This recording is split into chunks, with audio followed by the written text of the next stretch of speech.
British Petroleum settles $1.5 billion outstanding commitments to drill Gambia's oil. Police tightens belt as road clearing approaches most populated areas. This and more coming on Gambia 24.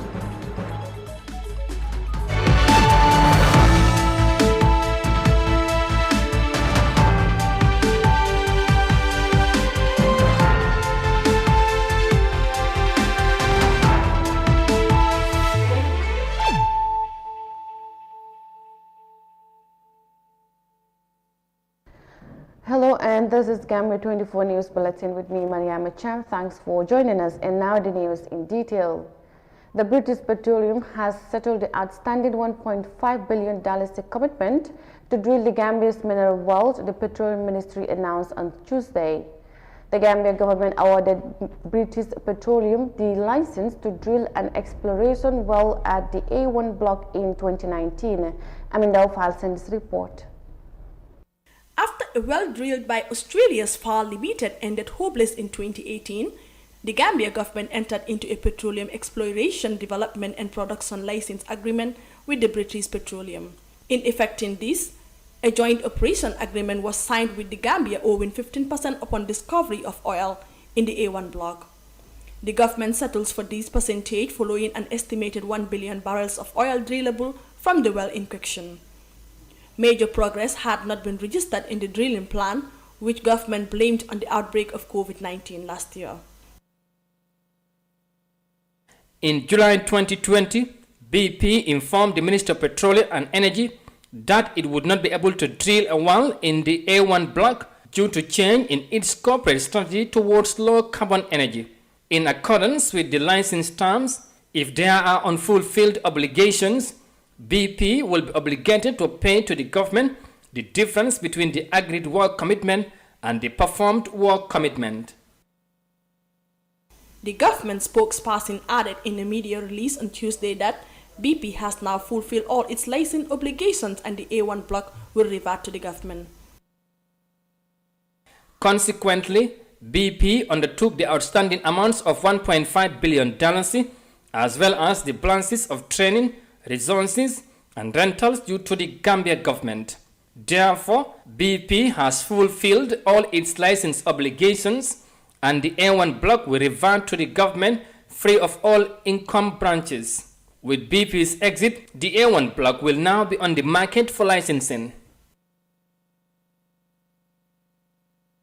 The hope that there is oil in the Gambia is premised on the geological research of seismic data, which helps to determine the location of oil and gas reservoirs.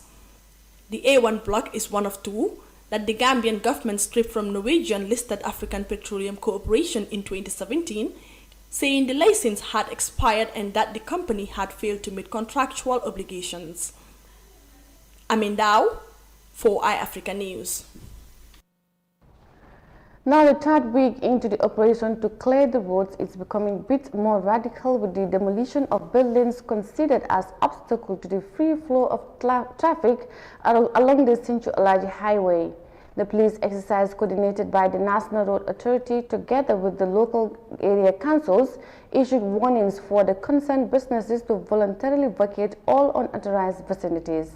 Those found wanting as of Tuesday face legal measures for paying a deaf ear to the operation. Fatmata Kasim has the rest of that in this report. The demolition exercise is becoming more tedious as it approached the most densely populated area in the greater Banjul area. This challenge triggered the issuance of several press releases, mainly from the police, telling the public to walk ahead of time. The operation began officially on the less congested traffic spots in Birkama on July 26, where the police set the benchmark on how the roadside must look henceforth. According to a media release in the mid of July, the road clearing is guided by physical planning in consultation with relevant authorities whose duties are to verify boundaries to prevent the occupation of the road and its pavement. A representative of the National Road Authority, Bakari Mane, said they had conducted a 3-week meeting of affected vendors and shopkeepers on the mandate to relocate them, but some did not take the outrage seriously.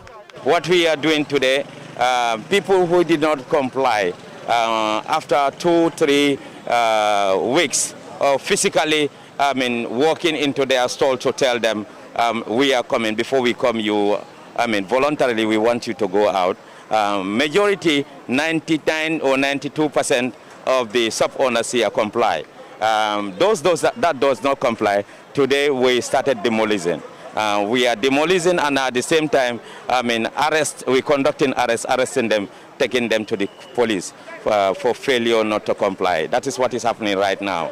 Those whose structures are found encroached into the road would have the physical planning verifying their permit documents, without which the bulldozing is inevitable.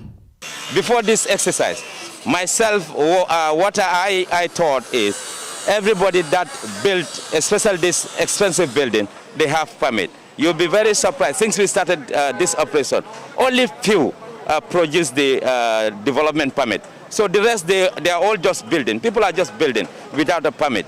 Majority of them, they don't have a permit. We were blaming physical planning of doing this, but what we are seeing on the ground, most of these compound owners or the building owners don't even know all they produce. When we say your building permit is the compound document that they produce, that means it's not officially authorized for them to build. So they built on their own. That's what we witness on the ground. So in essence, is the habit of the people. People are just ignorant about the law. People don't follow about the law. People don't listen. People don't even want to know where their rights start and where their rights end.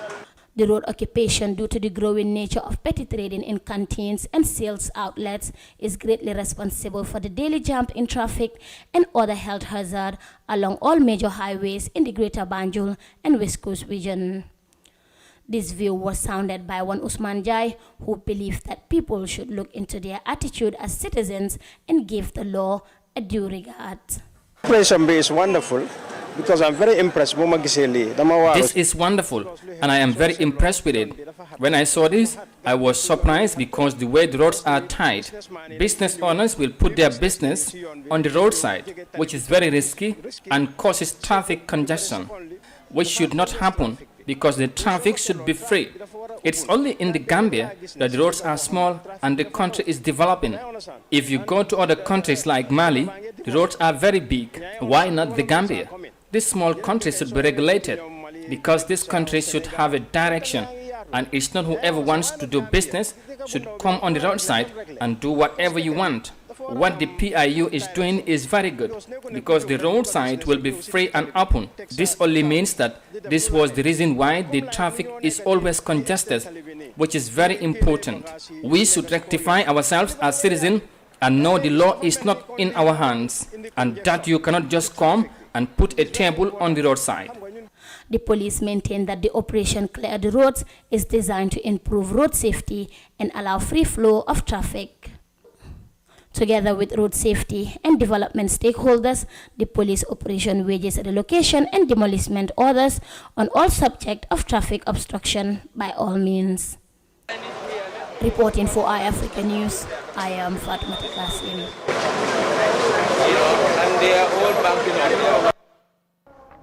In that report, they so start week into the operation to clear the road as it becomes a bit more radical with the demolition of buildings considered as obstacle to the free flow of traffic along the Central Allied Highway.